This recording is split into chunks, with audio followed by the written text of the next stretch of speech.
Happy Friday. Okay. Just an overview of the week ahead for all of you.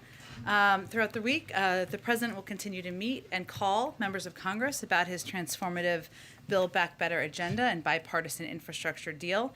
On Monday, he will travel to New Jersey, where he will visit a school and one of the busiest railroad bridges in the country to continue rallying support for both his bipartisan infrastructure deal and Build Back Better agenda. Back in Washington, President Biden will meet with his All Holiness Ecumenical Patriarch Bartholomew and welcome the official delegation of the Orthodox Christian Church of the United States. I was about to lose my Greek American card there for a second, but I think I sailed through. On Tuesday, the President will campaign with former Governor Terry McAuliffe in Arlington, Virginia. On Thursday, the President and First Lady will travel to Rome, Italy. On Friday, the President will visit the Vatican City and have an audience with His Holiness Pope Francis. They will discuss working together on efforts grounded in respect for fundamental human dignity, including ending the COVID-19 pandemic, tackling the climate crisis, and caring for the poor. On Saturday and Sunday, the President will participate in the G20 Leader Summit. We will have more on individual bilateral engagements in the run-up to the summit. And from Rome, the President will travel to Glasgow, United Kingdom, from November 1st through the 2nd to participate in the World Leader Summit at the start of COP26, the 26th conference of the parties to the UN Framework Convention on Climate Change. I will note a programming note for all of you. We will have Jake Sullivan in here next week. We're working on finalizing the details to preview the trip in advance of the President's departure. But Zeke, why don't you kick us off? Thanks, Jen. Oh, sorry, can I note one more thing? I apologize. Today, the Vice President visited the Northeast Bronx YMCA in New York with HHS Secretary Javier Becerra, Governor Kathy Hochul, and Congressman Jamal Bowman. The Vice President will hear about the YMCA facilities' impact on the community and deliver remarks about how the bipartisan infrastructure deal and the Build Back Better agenda will benefit working families. She'll also highlight the importance of extending the child tax credit, which is one of the largest ever single tax cuts for families with children. Okay, Zeke, go ahead. Thanks. What's the status of the negotiations over the President's social spending bill? House Speaker Nancy Pelosi suggested a deal could be done today. Does the President expect that? And who's he speaking with right now? Well, he will continue to have calls throughout the course of the day and the weekend, as he has over the last several days. We will provide you details on those as we can. We have a goal, as Speaker Pelosi conveyed. We have milestones, and we're working on finalizing an agreement. That's the status. Our focus is on making significant progress on that. We've seen that happen over the last several days. We're encouraged by the shared commitment to get this done and deliver for the American people. But I don't have any new deadlines or timelines from here, nor have we set them from here over the last several days or weeks. As that package that the President proposed initially at roughly $3.5 trillion, now looks to be being cut roughly half. We've heard the President say he wants to come back at things later, things like community college and the other extending the life of some of these programs that have been shortened. Progressives have been saying that now's the moment to go big. There might not be another moment. Why does the President think, given how difficult things have been up to this point, that he'll have another bite at the apple to sort of make these programs more enduring, or to include even things that couldn't make it into this package somewhere down the line? Well, let me say first, Zeke, that this package is on track to be to represent or to direct the most fundamental shift in supporting hardworking families over wealthy in modern American history. And the President's belief, as you heard him say last night, is that compromise is not a dirty word and that we will get nothing if we do not have 50 votes. The alternative is not a larger package. The alternative is nothing. So his objective is to continue to press forward, to bring the parties together to get a historic package done. And I will note that there's a lot of history for this, and he talked about this a little bit last night, but there's history in putting in place a framework that puts in place positive fundamental change. Look at Social Security. Look at the Affordable Care Act. These are all historic programs that have then been built on domestically. And whatever the top line number is, which we're still obviously working through and negotiating, this is on track to change millions of middle-class families who have been falling behind. Let me give you just a couple of examples. And he talked about this last night, but where the package stands as of now. The largest investment in childcare and early education, childhood education in history, with the first national universal preschool program ever in history. The largest investment in climate and clean energy in history, around 6 times the size of the climate and clean energy investment in the Recovery Act, the second largest climate bill in history. The first national paid family and medical leave program ever, the largest expansion in health care coverage since the Affordable Care Act, leading 7 million people to gain new coverage, perpetuating the largest one-year drop in child poverty in history by extending the child tax credit, and a new investment in housing that is greater than the entire current annual budget of the Department of Housing and Urban Development. That is what we were talking about here, even as we were talking about a package that's being negotiated that is smaller than what he originally proposed. But why does he think that a future Congress or sometime later in the administration he'll have more luck going beyond where he's at right now and getting more spending for some of those programs at the levels that he initially wanted that he's having to tear back? Well, two reasons, Zeke. One is what I referenced related to the Social Security program in history, or the Affordable Care Act, where these are programs that put in place the fundamental mechanisms in society to deliver on change and relief to people for decades to come. And what we're talking about here is instituting some programs that have never existed before. Universal pre-K. We're talking about paid family and medical leave. We're building on, as an example, the Affordable Care Act by continuing to expand healthcare coverage, which is another example of building. So the president's belief is these changes are long overdue. These changes are changes the American people have been asking for, have been demanding, want to see government act on to make their lives better, and that these packages will be the basis for building on in the future, during his administration as well.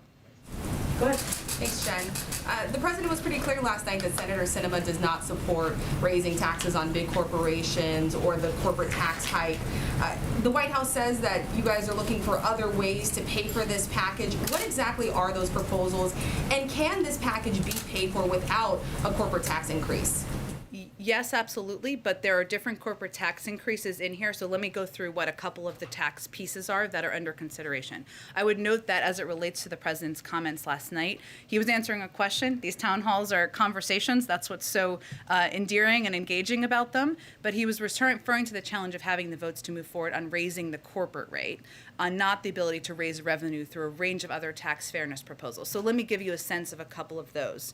So some of the biggest corporations in America pay literally nothing in income taxes, as we know, as we've talked about in the past, a lot in here. 55 of the biggest companies, they pay lower rates than wage-earning families. We can stop that by imposing a 15% minimum tax, a minimum corporate tax, to make sure large corporations pay their fair share. We also believe, the president believes, a number of other members of Congress believe, that we need to stop rewarding companies that offshore profits and American jobs. We'll do that by creating a global minimum tax, something the United States has been the global leader in, bringing together countries around the world, and that will help to make the United States more competitive and end the race to the bottom. We can also close loopholes for high-income Americans, including a loophole that allows some taxpayers, like hedge fund managers, to escape a Medicare tax imposed on all high-end income, on all high income. That's another proposal that's out there still. And we can crack down on wealthy tax cheats who are taking advantage of every honest taxpayer and invest in enforcement to stop 1% from evading $160 billion in taxes per year, something that Treasury secretaries, Republican and Democrats, have expressed support for and feel this is a strong part of the proposal. So I list all of those because those are all ideas out there, all ideas that would move us forward toward a greater system of tax fairness and also can help pay for the full package. One more follow-up on the child tax credit. Speaker Pelosi told me yesterday that the president was looking at a one-year extension. According to the Census Bureau, 47% of families use that money to buy food. Will those children be left behind if there's only a one-year extension on the child tax credit? Well, to be clear, the president proposed a longer extension. What the president is, though, looking to do is to extend the child tax credit, something that he proposed himself earlier this year, and again proposed extending it because he thinks it does have such an important and dramatic impact on people across the country. Many economists have credited it with cutting the childhood poverty rate in half. He absolutely thinks it should be a part of what American families can benefit from. But it's smaller because compromise is not a dirty word, and it is something that we still believe is a positive step forward to extend. Go ahead. What drove the shift in the president's posture this week in terms of, he laid out a lot of details to rank and file members on Tuesday, he laid out a lot of details to the entire world last night, something you guys haven't been wanting to talk about over the course of the last several months. Why now? Why has he moved in this direction? charm of Anderson Cooper, I guess. I'm just kidding.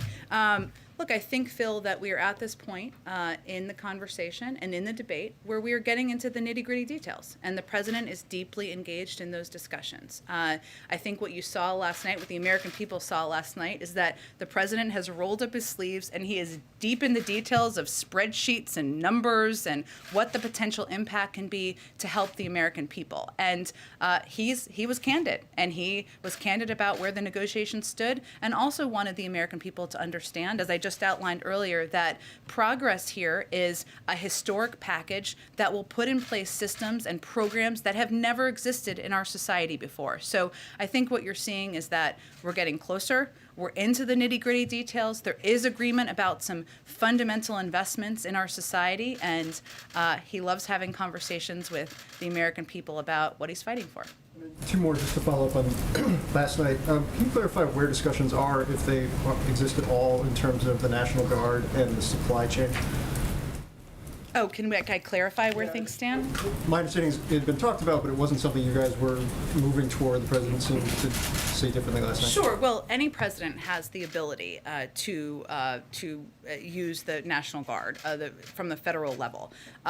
Requesting the use of the National Guard at the state level, which is often how it's done, is under the purview of governors. And we're not actively asking them to do that, and we're not actively pursuing the use of the National Guard on a federal level. But it is something that any president would have the capacity to do, the authority to do, but it is not something under active consideration. And then one more. The president was asked if the U.S. would come to Taiwan's defense if attacked by China, and he said, yes, we have a commitment to do that. Is there a shift in U.S. policy as it relates to Taiwan and a defense agreement? Well, there has been no shift. The president was not announcing any change in our policy, nor has he made a decision to change our policy. There is no change in our policy. Our defense relationship with Taiwan is guided by the Taiwan Relations Act. Some of the principles of the Taiwan Relations Act that the United States will continue to abide by, of course, is assisting Taiwan in maintaining a sufficient self-defense capability. Another principle is that the United States would regard any effort to determine the future of Taiwan by other than peaceful means a threat to the peace and security of the Western Pacific and of grave concern to the United States. I would also note that Secretary Austin also spoke to this earlier today, and he said, as the Secretary of Defense, of course, nobody wants to see cross-strait issues come to blows. Certainly not President Biden, and there's no reason that it should. And that is certainly emblematic of our approach as well. Go ahead, Jeff. Just piggybacking on that question about Taiwan, the U.S. policy is one of strategic ambiguity on this. He seemed pretty unambiguous with what he said last night. Was that intentional? What I can convey to you is that our policy has not changed. He was not intending to convey a change in policy, nor has he made a decision to change our policy. Okay. Moving back to the legislation, is the president confident, or is he hoping for a vote on this before he heads to Europe next week? Well, his preference would certainly be to get something done in the coming days. And obviously he will work closely with Speaker Pelosi and Leader Schumer to do exactly that. But I don't have any new deadlines or timelines to set for you today. Beyond citing the rhodium report, if he arrives in Glasgow without this in hand, what is his message to world leaders on that world stage? His message is that he is a president who will bring the climate crisis back to the top of the priority list for the United States. And he has already taken steps to do exactly that, not just by rejoining the Paris Climate Agreement, but by taking steps working with the leaders of the auto industry to move towards electric vehicles and electric vehicle future to reduce greenhouse gas emissions here in the United States, and that he has proposed the largest investment in addressing the climate crisis in American history. And that is something we are on track to deliver on, even with a smaller package. Just lastly, does the president or the White House have a reaction to the Alec Baldwin shooting incident in New Mexico? Other than to say that it is obviously a tragedy, the loss of life, and as I understand it, the individual who is in the hospital, and so our thoughts and prayers go out to their family members, but no, beyond that, we don't have an additional U.S. reaction. Go ahead. Thank you, Jen. And follow on China and Taiwan, just to be crystal clear. When the president says that the U.S. has a commitment to protect Taiwan, does that commitment include military intervention in the event of a Chinese attack?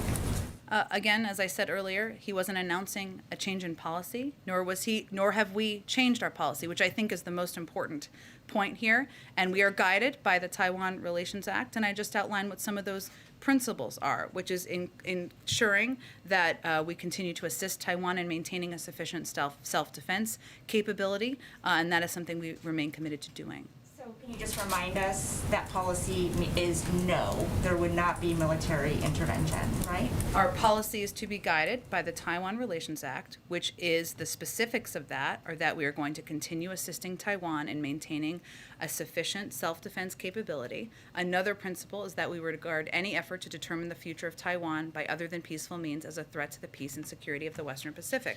But as I noted earlier, our Secretary of Defense conveyed clearly what our policy and our view is, which is that no one wants to see cross-strait issues come to blows. That is what we want to avoid, and that's what the American people should understand as our focus. That's the view of the President, that's the view of the Secretary of Defense, and there's no reason anyone should think otherwise. And then a follow-up on all those tax options that you might have if the corporate tax is not raised, and if there is no hike in taxes on the wealthy. Will all of those still guarantee that this package will not be deficit spending? Yes. Okay. And none of that has been concluded. I think I gave all those additional components of tax options that are out there that, and Senator Sinema can obviously speak for herself, as I always convey from here, but she has been supportive of a number of these options, as have others, and those are all options that can help ensure we're moving toward a more fair tax system, but also pay for these investments. Thanks. And just one more on the filibuster. What are some ways that the filibuster can be fundamentally altered without ending it altogether? Look, I think the president will have more to say about this in the coming weeks. But I think what you heard him say last night is that we're at an inflection point in a range of issues, including, and this is often why it comes up, voting rights. And he talked about this a little bit yesterday when he was at the 10th anniversary of the MLK Memorial. We know the right to vote and the rule of law are under unrelenting assault from Republican governors, attorneys general, secretaries of state, state legislators, and legislators. And time again, when offered the choice, 3 times over the last several months, when a hand has been extended by Democrats to work together to protect the fundamental right, Republicans have not only recoiled, they have blocked the ability to make any semblance of progress. So what the president's referring to is the fact that that is unacceptable. The protection of the fundamental right to vote is something that has been bipartisan in the past. He spoke back in March about his concerns or how he would view it if the Republicans continue to be obstructionist around it, and we've seen that time and time again. So he will discuss what that looks like, because not getting voting rights done is not an option. Does that frustration explain his evolution of thinking on the filibuster? In July, he said eliminating it would throw Congress into chaos and nothing would get done.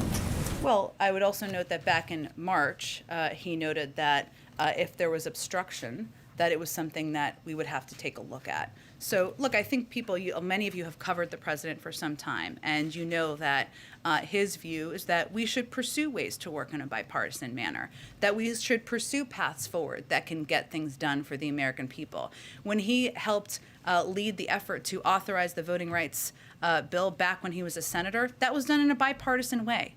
And he is frustrated, he is disappointed, he is sad that this is not something that Republicans seem willing to engage on, to work on. And I think what you saw reflected last night is his view that in light of the tax on our democracy, what we've seen across the country in states and by state legislators, that it is time to have a conversation about what this looks like moving forward. Go ahead. Thank you, Jen. The leader of the union, representing FedEx, UPS, and DHL, is saying that supply chain problems are going to get worse with labor shortages right before the holidays unless the president postpones the requirement to get vaccinated by December 8th. So what is more important to this president, the vaccine mandates or fixing the supply chain as fast as possible? Well, first I would say that that is not actually what we've seen at companies that have implemented these vaccine requirements that are not even part of federal law And yet. I Let me understand, just but just finish. looking I'm at going to let you okay. talk. Don't worry about it. I'm going to let you talk. Okay. So American and Southwest CEOs have made clear this will their workers will not be there won't be a labor shortage.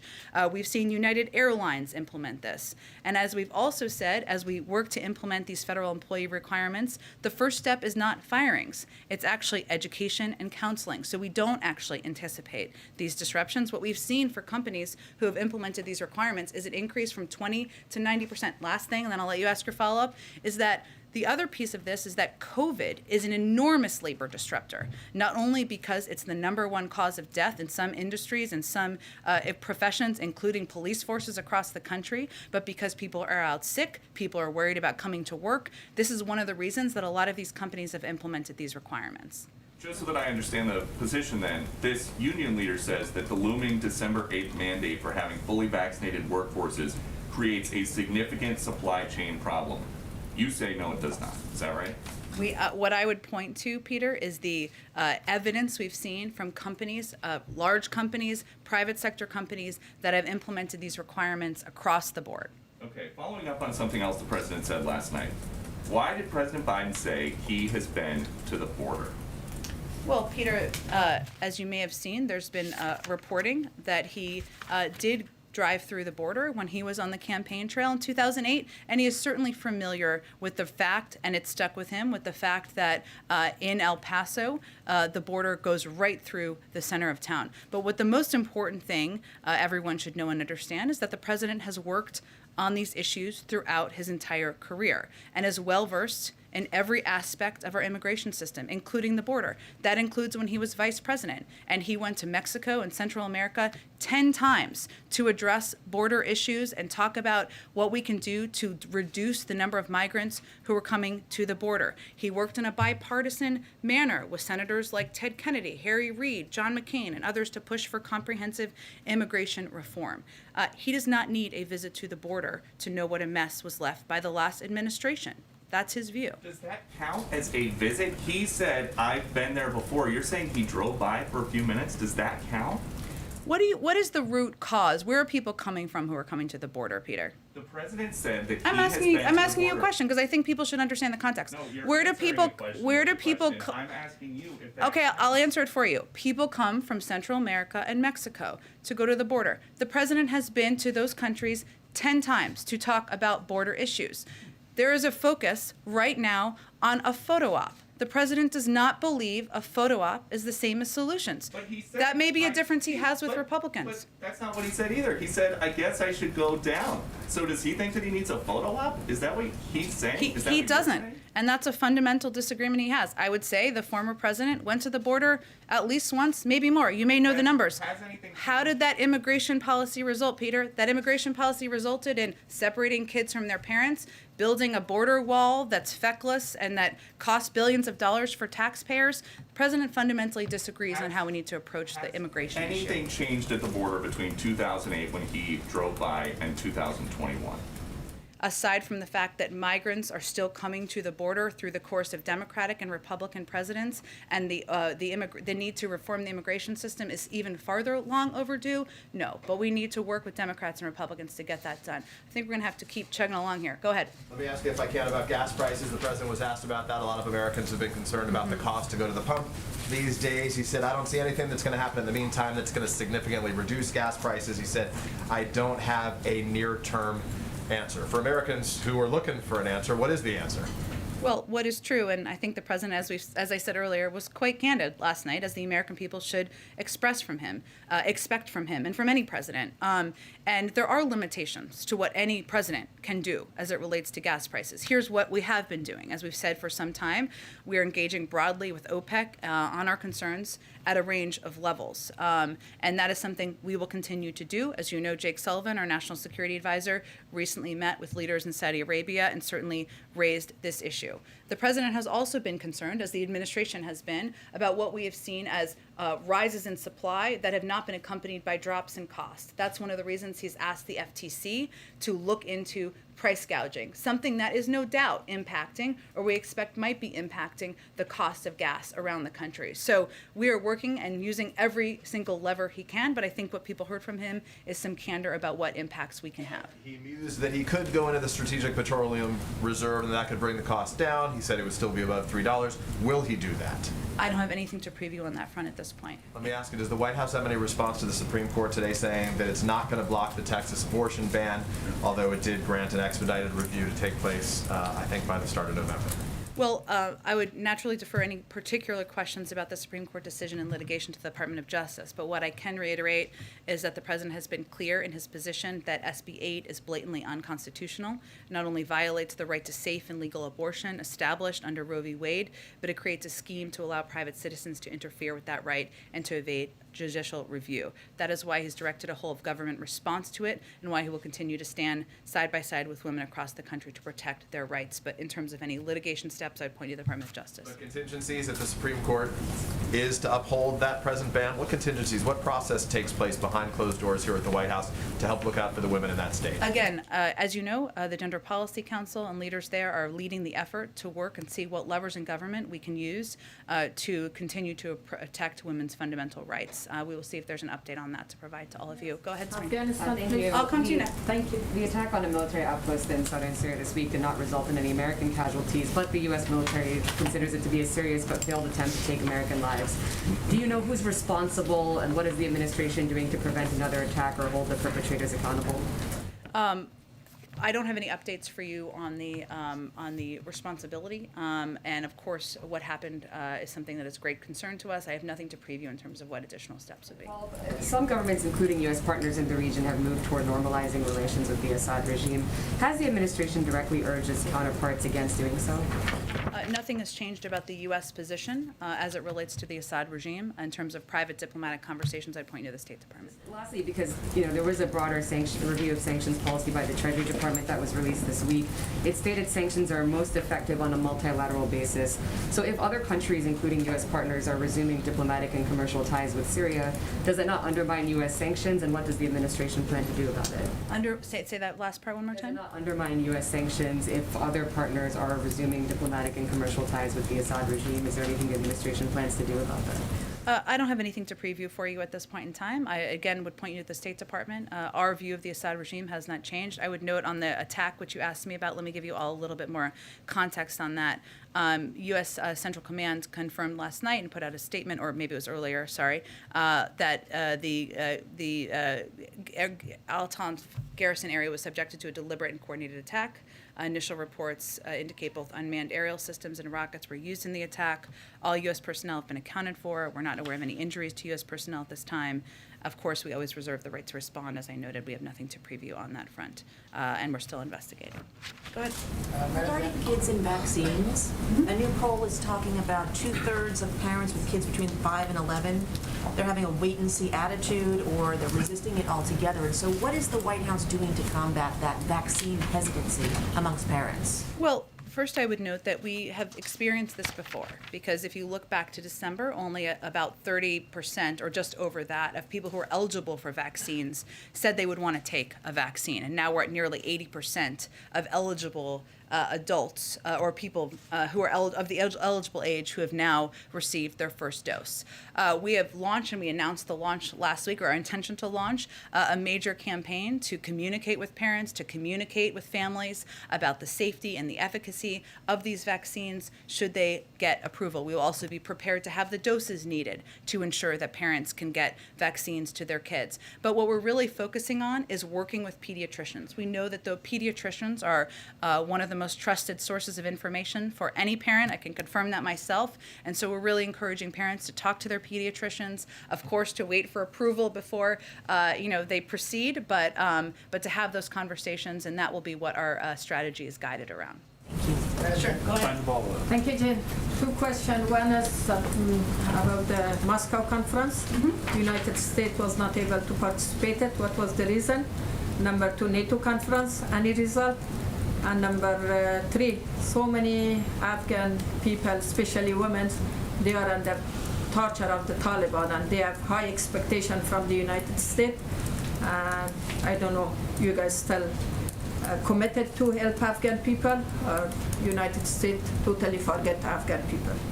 Absolutely not. On the last piece, we remain absolutely committed to helping the Afghan people. We remain the largest provider of humanitarian assistance of any country in the world, and we're committed to ensuring there is the ability for people who want to leave to depart, ensuring there are flights that can depart to do that, or people can cross over land, and continue to work with reliable international organizations like the World Food Program to provide that assistance. In terms of the NATO conference, I know our Secretary of Defense spoke to that. I'd point you to his comments and his press conference on the ground.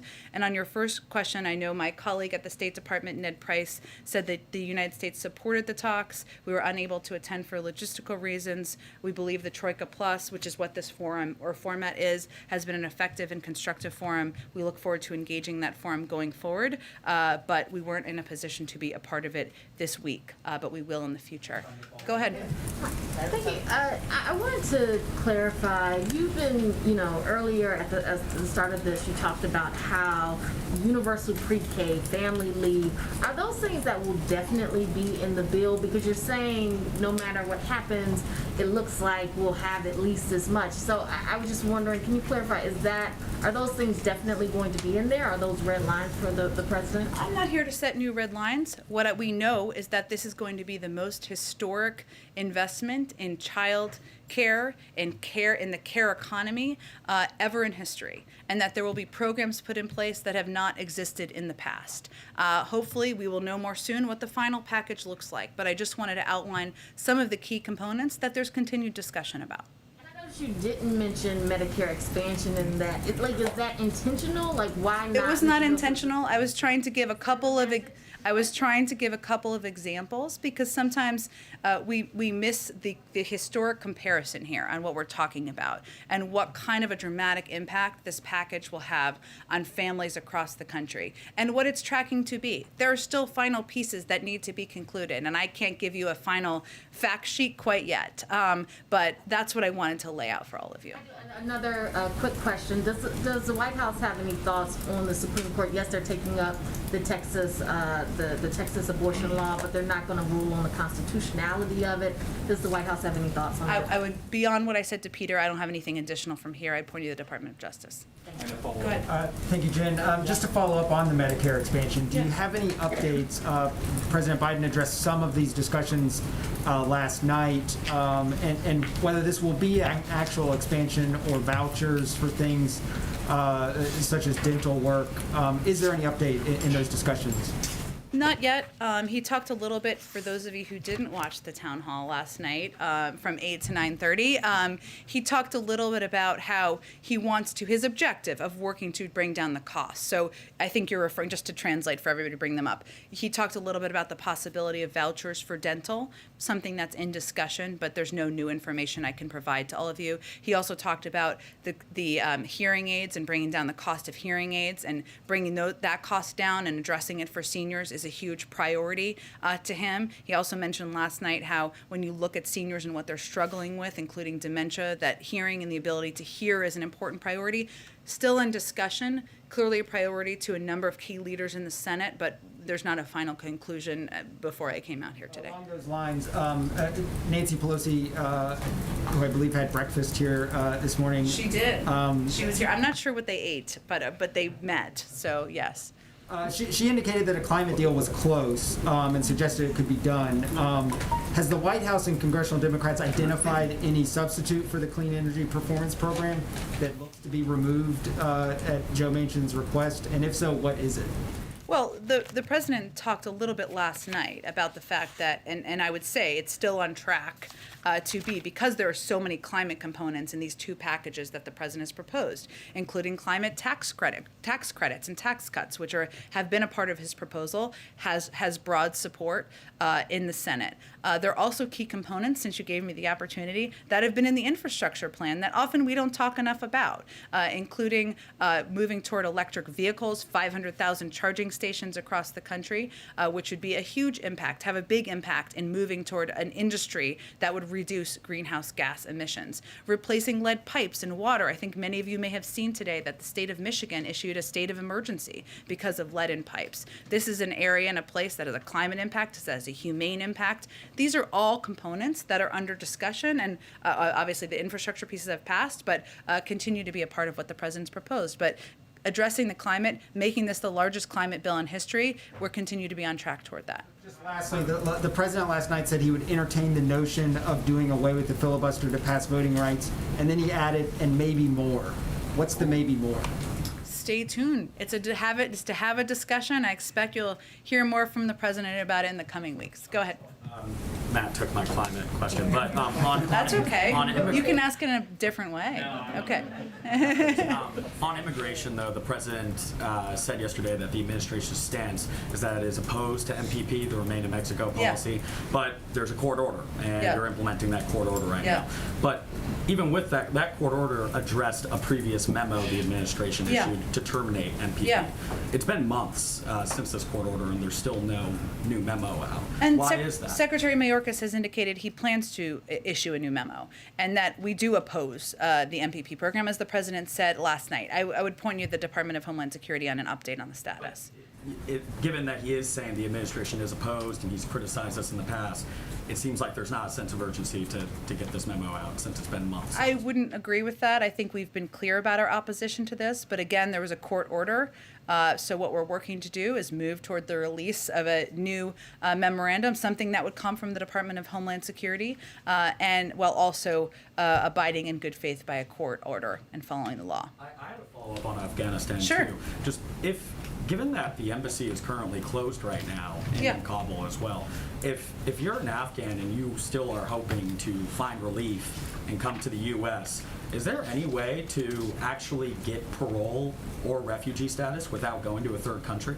Well, we have a presence in Doha, one that engages with officials on the ground. We've also had recent meetings with leaders of the Taliban, as you all know, and has been reported publicly. And our State Department is leading this effort. So yes, absolutely there is. We have worked to help individuals who have stood by our side and fought by our side over the course of the last 2 months since we left. We ended our military presence there. We've put out, I know the State Department put out numbers on U.S. citizens and legal permanent residents who have departed from Kabul. We wouldn't be able to do that unless we had the diplomatic presence in Doha and were able to engage with and work with authorities on the ground. Go ahead. Thanks, Jen. Last night also the president said that paid leave was down to 4 weeks. When he said that, did he mean that it would be a permanent program and that it wouldn't be sunsetted any time over the next decade? And did he mean that it would be 4 weeks and scale up, or just 4 weeks flat? I think he was conveying that he had proposed 12 weeks. It was closer to 4. The specifics of the details and where that sits right now, I don't have an update for you on. Okay, so closer to 4, not necessarily 4. Again, Francesca, he was just speaking to where things stood last night. There's obviously been ongoing discussions this morning, but clearly making sure paid leave is law, is a reality for working parents across the country is a priority. That's why he proposed it. But in terms of the exact status, I don't have an update for you on that in this moment. And on free community college, he said, I promise you, I guarantee you, we're going to get free community college in the next several years across the board. So what makes him so certain that he'll be able to get community college, free community college in the next several years if it's not going to be included right now?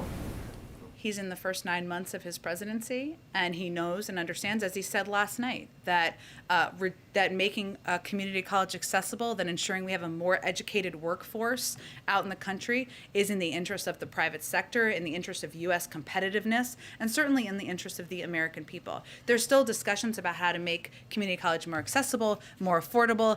These pieces are still being negotiated. I think what you heard from him, or what the American people heard from him last night, is not just his marital obligation, but is his commitment to getting this done because he thinks it's in the interest of the United States and our workforce here.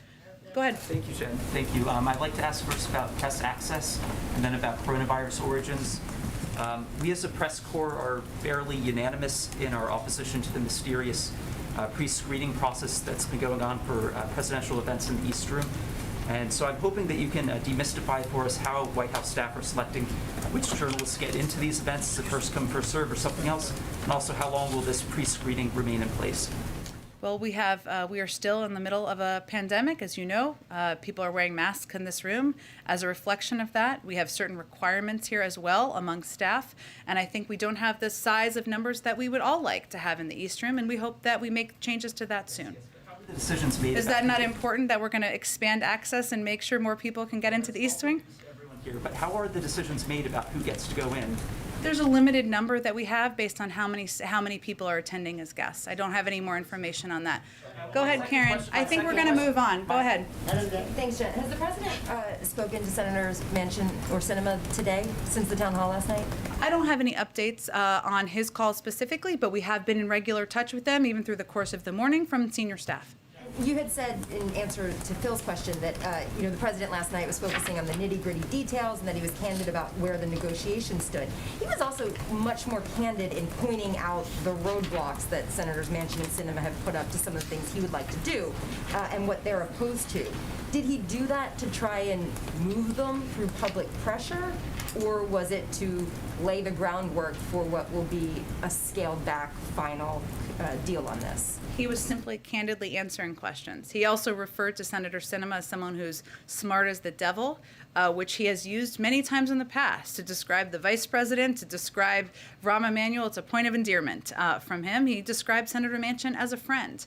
He believes and continues to believe that he is negotiating and working with both senators in good faith, and that we all are working towards shared objectives. So he was simply answering questions that were asked by the audience and the moderator. Go ahead, George. Yeah, this follows a little bit on that.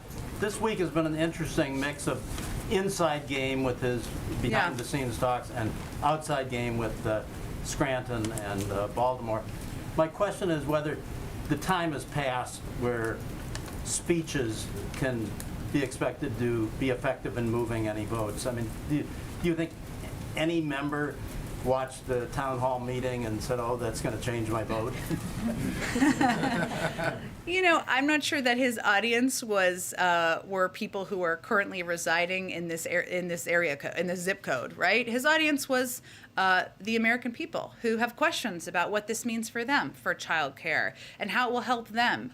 For people who really want to send their kids to pre-K but can't afford it. For people who are worried about paid leave and hoping that's a reality for them when they're at the point of having children or needing to care for loved ones. And so the audience was really the public and the American people, and the vast majority of questions came from individuals in the audience last night. Isn't it fair to say that the important thing right now is him working his relationships and the inside game to get the votes? That has been important from the beginning, and the president has obviously played a key role here in bringing different viewpoints together toward a shared path forward. That's the role that he has played as president, the role he promised to play when he ran for president. Again, running on the fact that compromise is not a dirty word, and he believes he can bring people together from differing viewpoints. He also believes, and a lot of members will tell you or others this too, that part of his role is talking to the American public about the benefits of these packages and explaining to them beyond sometimes the noise and important conversation about the mechanisms of who's for it and against it and the size and the numbers, about how this is going to help them. So last night was an opportunity to do that. Go ahead. Thank you, Jen. My first question is on the president's climate agenda. So yesterday, Corinne seems to suggest that should CEPP fail to be included in the reconciliation bill, executive action is an option. Do I have that correctly? Do I understand that correctly, first of all? And then second, should his climate agenda fail in Congress, whether it's CEPP or other components, can we expect executive action, some sort of executive order before the president's trip to Europe so that he may have a stronger message on the global stage on climate? Well, I think it's important to note that some of the progress the president's made to date, some has been executive action, like rejoining the Paris Agreement, but some has been simply by working with leaders in the auto industry, to bring them together to agree upon shared investments in the electric vehicles industry. So there's a lot of ways that the president will continue to work, use the levers of his power to make sure we are reaching his bold and ambitious goals. And we've talked a little bit in here about the rhodium study from the other day, which showed that there are a lot of different paths forward to reach those goals. Some of them legislative, some of them through actions he can take as president, some of them through working with the private sector and other leaders who share his commitment to addressing the climate crisis. Closing that option. My second question. I actually don't think that's the case. So just to be clear, what was your question? Just to be clear for the record here. Action before the president leaves for Europe next week. I think what I was giving for you is a contextual answer on how we're going to achieve our climate objectives, which is, of course, what he's going to go to Paris, Paris, we're not going there, but what, I mean, it was like a little, I wish, what he's going to talk about when he's in Glasgow. And I think what leaders will understand is that there are a lot of paths to get there. This is a president who's committed to addressing the climate crisis. He's taken executive action. He's also brought leaders together. And as you heard him say last night, he's confident that we can get this passed and get the biggest climate bill passed through Congress in the near term. Go ahead. I have a second question, Jen. Sorry. And I'm going to try this again. I know you've answered the question on Taiwan like 10 times already, but as you said yourself, words matter. So my question is, did the president simply misspoke last night, or was he actually sending a signal that there may be some sort of informal shift that the U.S. commitment towards Taiwan may be more firm? His policy has not changed, but that's, I think, important for people to know and understand. Go ahead. A quick question, follow-up from yesterday. Your colleague Karine said last year, under Trump, during the holidays, families were facing down a dark winter with less economic security than ever before. But this year, families are facing highest gas prices in 7 years, 30% higher costs to heat their homes, inflation that is almost 5 times higher than it was in December, groceries are more expensive. So I'm wondering what Americans are facing this Thanksgiving and Christmas under President Biden when looking at economic security. Well, I would say we have cut in half the unemployment rate, created 5 million jobs, ensured that 180 million Americans have been vaccinated since last year.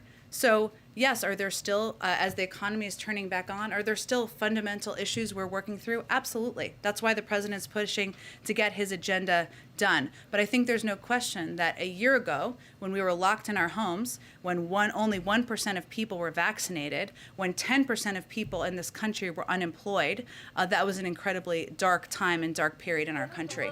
Go ahead. Thanks a lot, Jen. I want to ask you about public opinion polls, which I'm sure you recognize. The president's public opinion polls have declined sharply over the last few months. And I want to get a sense from you, in speaking to your White House colleagues, why you think that is. I know you've mentioned COVID before, but is it also because of the chaotic withdrawal from Afghanistan? Is it the stalled agenda for President Biden? What do you suppose is the reason that we've seen this slide in the president's approval ratings? Well, a lot of people in this room work for organizations that have done polls, and there's a lot of underlying data in them, and sometimes it differs. So I would just go back to what our view is that we're still going through a hard time in this country, and people are tired of fighting a pandemic. They're tired of the impact on their lives. Some of them are sick and tired of people who won't get vaccinated, who they feel are impacting their ability to live life in a normal way. Some people are still fearful for loved ones, and we all thought that it would be over at this point in time. Obviously, the Delta variant and other factors have led to this to be extended. So there's no question that the fatigue with COVID is impacting people around the country. The president understands that. He's empathetic to that, and he knows that the best thing he can do is help get COVID under control, continue to work to address some fundamental issues in our economy, put people back to work, and that's what he's focused on every day. Turn things around, Jen. What's the way? Is it just getting victories? Is it passing the bipartisan infrastructure bill? What's the way that you think President Biden can turn around these sliding approval ratings? He can keep his head focused on doing the job as president, leading the American people, putting in place fundamental changes that will make people's lives better. Go ahead, Shelby. Thanks. The DHS secretary said, I think it's just about a month ago now, that the investigation into the horseback Border Patrol agents was being completed in days, not weeks. Has the White House received any update on this investigation? Was there any conclusion on whether these Border Patrol agents were whipping migrants? It's really under the Homeland Security Department. I can check with them and see what the status is. I know what he said at the time, and I will see if there's any particular update on that. Is the White House in active communication with the DHS on this? Like, do we know why? Yes, but they're overseeing the investigation, so I would point to them on any update on the status. Go ahead. Okay, one more. Go ahead. Thanks, Jen. Seeing what we're witnessing happen in Haiti right now, with the threat of the 17 missionaries starting to be killed, is there any conversation within the administration to stop deportations that are happening, or using the administration's power to grant humanitarian parole? What's being done, or even adding U.S. military presence on the ground? So what I think it's important to note here is obviously we are working around the clock to bring these people home. They're U.S. citizens, and there has been targeting over the course of the last few years of U.S. citizens in Haiti and other countries too. It's not the only country, but since we're talking about Haiti, and for kidnapping for ransom. That is one of the reasons that the State Department issued the warning they did in August about the risk of kidnapping for ransom. So this is a little bit of a different category of individuals in the country and what they're being targeted for. That's why we issued that warning. At the same time, we are continuing to provide humanitarian assistance, to work with officials on the ground, to work through our embassy, to certainly address the underlying conditions as people in the country attempt to move forward or try to recover from a combination of the earthquake and the assassination of the leader. Thanks so much. Again, I think it's important to note that these individuals were U.S. citizens who were targeted. So we're working to bring them home. Obviously, the Department of Homeland Security and State does evaluate any conditions before they send people back to any country, as they've done here, and there has been no change. Thank you, everyone. Thank you, Jen. You too. Thank you.